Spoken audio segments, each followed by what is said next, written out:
อาจជំរាបសួរពុកម៉ែបងប្អូនចឹងថ្ងៃនេះខ្ញុំបានមកស្ងោរជ្រក់សាច់គោញ៉ាំទាំងអស់គ្នាចឹងណាបងប្អូនណាជាដំបូងយើងដាក់ដាំទឹកវាឲ្យពុះណាបងប្អូនណាគ្រឿងយើងមានអីខ្លះបងប្អូនណាមានការ៉ុតមាន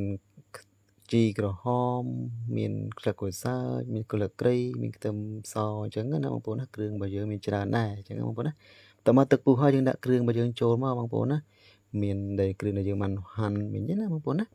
មានស្អីខ្លះបងប្អូនមានគល់ស្លឹកគ្រៃមានដេងមានខ្ទឹមសមានស្លឹកក្រូចសើចអីចឹងណា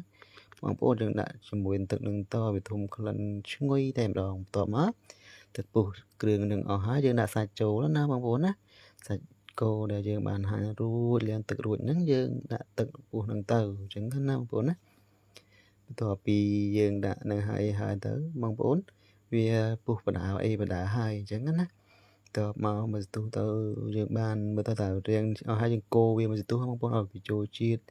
ជាមួយសាច់ជាមួយទឹកជាមួយគ្រឿងរបស់យើងនឹងឲ្យវាចូលជាតិហើយយើងដាក់រ៉ូឌីសបងប្អូនម្សៅរ៉ូឌីសបង្កើនរសជាតិឈ្ងុយឆ្ងាញ់តែម្ដងបងប្អូនអើយមិនដែលភ្លេចទេរ៉ូឌីសនេះបងប្អូនណាគឺដឹងតែឆ្ងាញ់ហើយបើអ្នកខ្លះទៀតគេដាក់ដុំស៊ុបខ្នុរអញ្ចឹងណាតាមចំណង់ចំណូលចិត្តរបស់បងប្អូនបន្ទាប់មកយើងចាក់ទឹកត្រីបន្តិចណាបងប្អូនណាយើងដាក់ទឹកត្រីបន្តិចមកសើបបន្ថែមសុំបន្តិចមកហើយអំបិលបន្តិចមកដើម្បីឲ្យវាចាប់ជាតិជាមួយនឹងគ្រឿងរបស់យើងទាំងអស់ហ្នឹងជាមួយនឹងសាច់ជាមួយនឹងគ្រឿងជាមួយនឹងទឹកអញ្ចឹងណាបងប្អូនណាតពីគោមកសន្ទុះហើយរួចដល់ឲ្យមកវាពុះខុច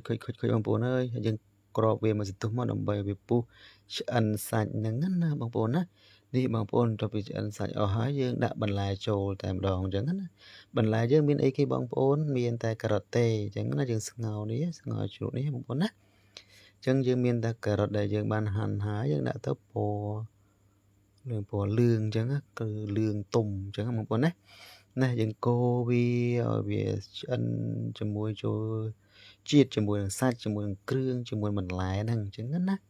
ដើម្បីឲ្យឈ្ងុយឆ្ងាញ់ដល់ពេលឆ្អិនហើយយើងដាក់ជីក្រហមចុងក្រោយអញ្ចឹងណាបងប្អូនណា